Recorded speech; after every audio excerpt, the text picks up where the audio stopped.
You have but proven our point. That this land is in dire need of cleansing.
There's no one left to keep them occupied.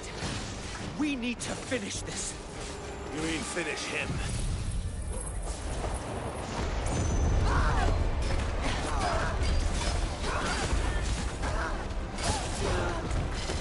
Let's try.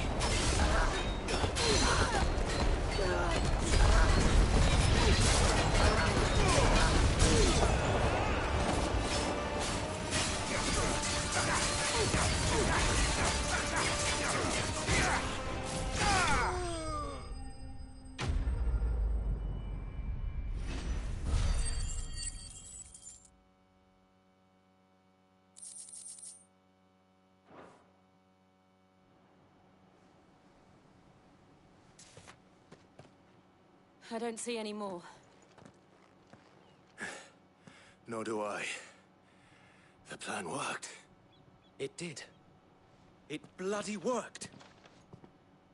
We sent every last one of the rotten bastards straight to the mud! Lord.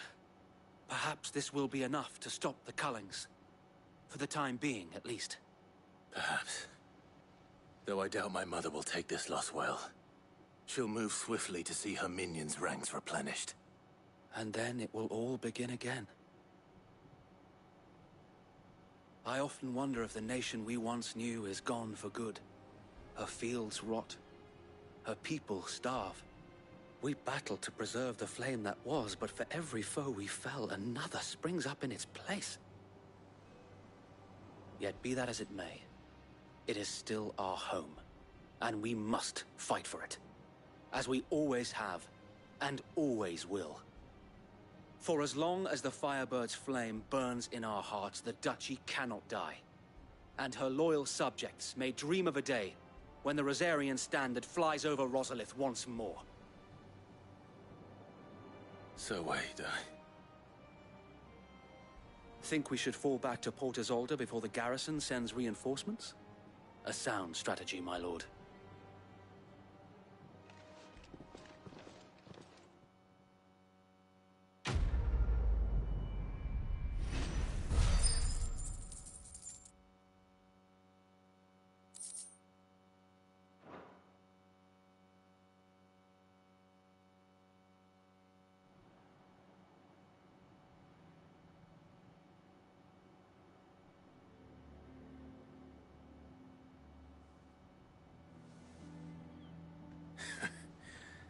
And how long has my uncle been funding you and your comrades' endeavors?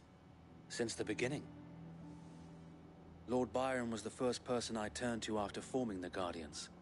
And had I known of this tunnel back then, I wouldn't almost have been hanged by the city guard for trying to sneak over the wall. I suppose a formal request for an audience would have appeared suspicious. And appearances must be maintained. Were the Vice-Regency to catch wind of Lord Byron's involvement in our movement, they'd seize his estate and send him to the gallows, where he would be of no use to anyone. And so, though it sickens him to the soul, he plays the part of the loyal lord, knowing that one wrong move might prove his downfall. It is why he remains ever vigilant. Don't be surprised if he refuses you an audience. Especially since you're famously dead. Then I will have to think of a way to prove that I am neither wraith nor wrongdoer. I might have something which could help with the latter. It's the Mark of the Guardians. Display it, and those who love Rosaria will know where your loyalties lie.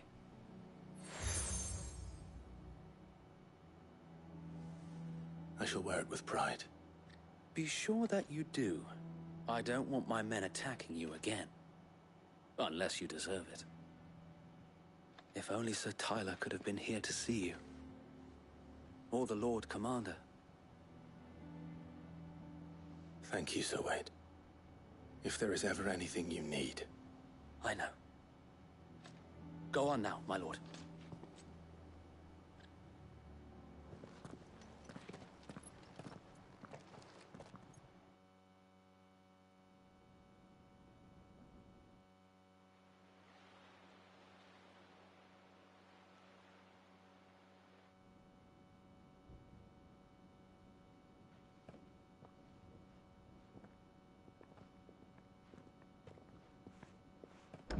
How accommodating.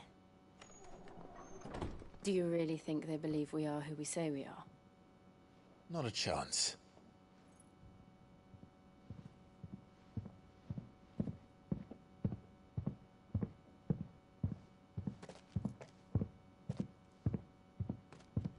Right, I guess. My uncle believes we're imposters here to rob him. And means to string us up himself.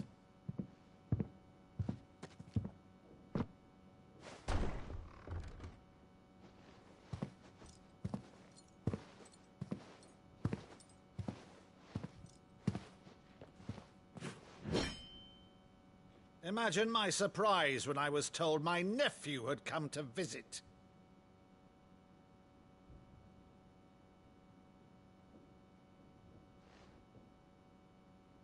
Clive Rosfield died long ago. And for uttering his name here, you shall pay with your tongue!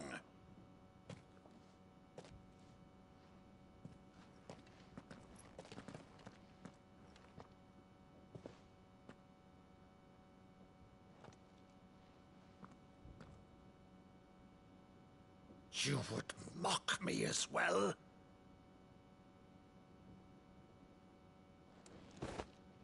It is I, Sir Crandall of Camelot, loyal servant to Her Serene Holiness, Saint Sybil the Unshod.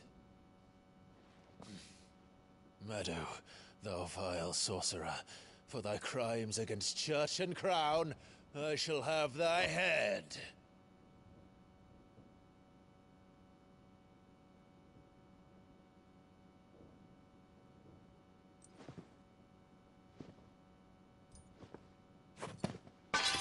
Curse thee, infectious flax wench. Even in death, must thou plague me still? Very well. I shall open the gates of hell, that thou might see thy charge once more.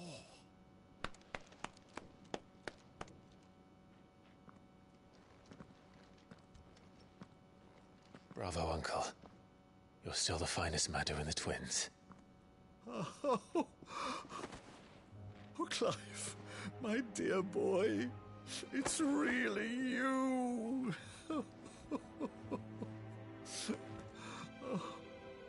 You always were fond of that scene from The Saint in the Sanctuary. Never did let me play Sir Crandall.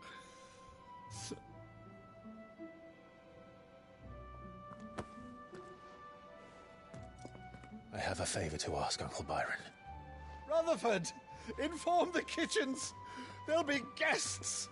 We dine immediately. But, Uncle... You can't very well regale me with the tale of your miraculous preservation on an empty stomach. Go on, sit.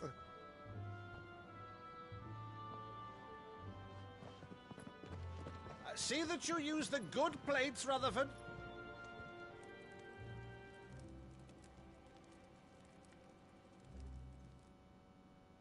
So you arrived late to one of her cullings, did you?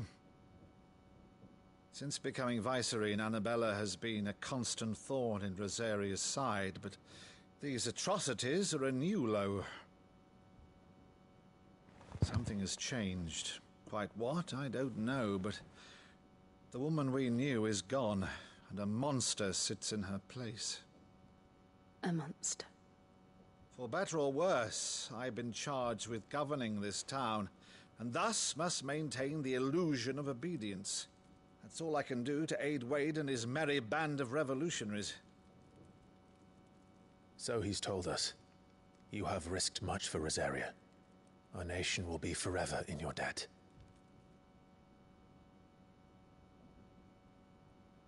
It has been 20 years, Clive. The nation your father and your forefathers fought to defend is no more. Perhaps it would be otherwise had I the courage of my brother.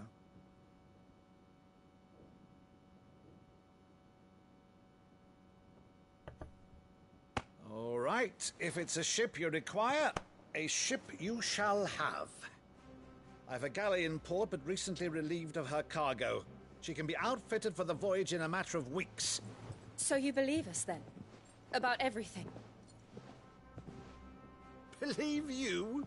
Ha! Only a fool would believe even half of the things you claim.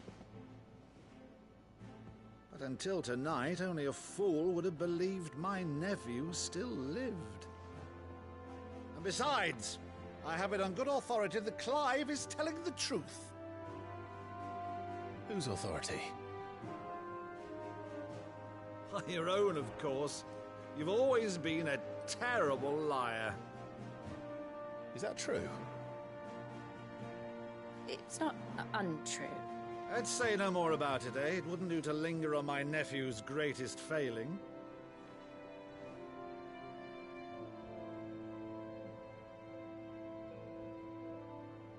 The one thing I cannot believe, though, is all this about you being Cid. You were always such a good boy, but now you're quite the outlaw. Which, if I'm not mistaken, would make me an outlaw's uncle. Right then, who shall we pillage first? Rutherford, fetch me my cutlass. This will be fun.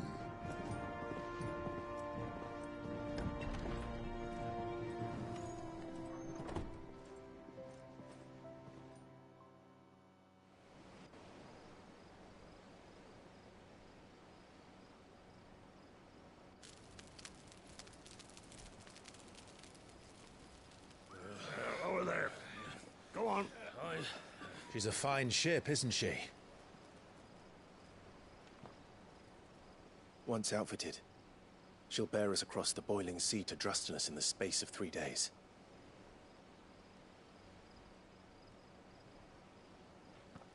Something on your mind?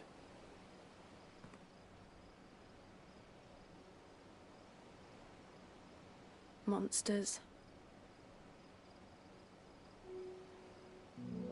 When I served the Iron Kingdom, I did so because I saw no other choice. Because once they learned that Lash would not move me, they turned it on those who could.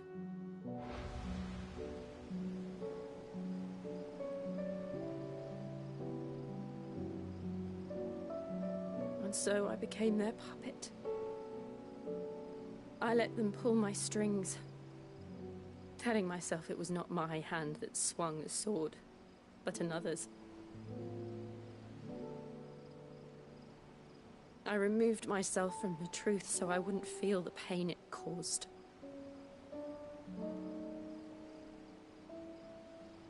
And before I knew it, I no longer felt anything. Anything at all.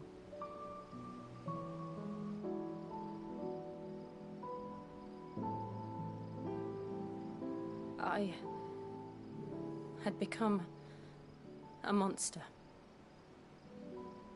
Jill.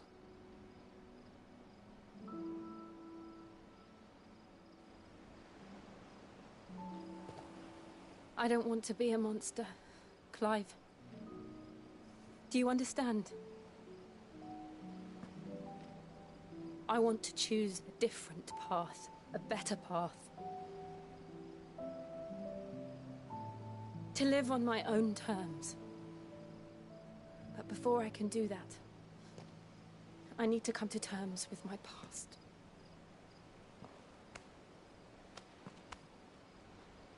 And when you do, I'll be standing there with you, just as you stood with me.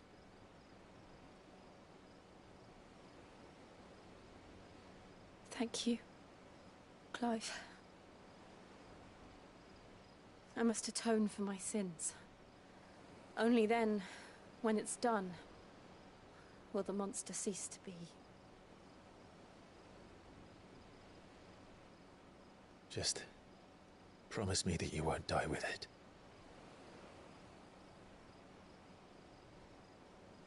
Now, let's get some sleep. The journey back to Benamir is long, and there is much to tell the others.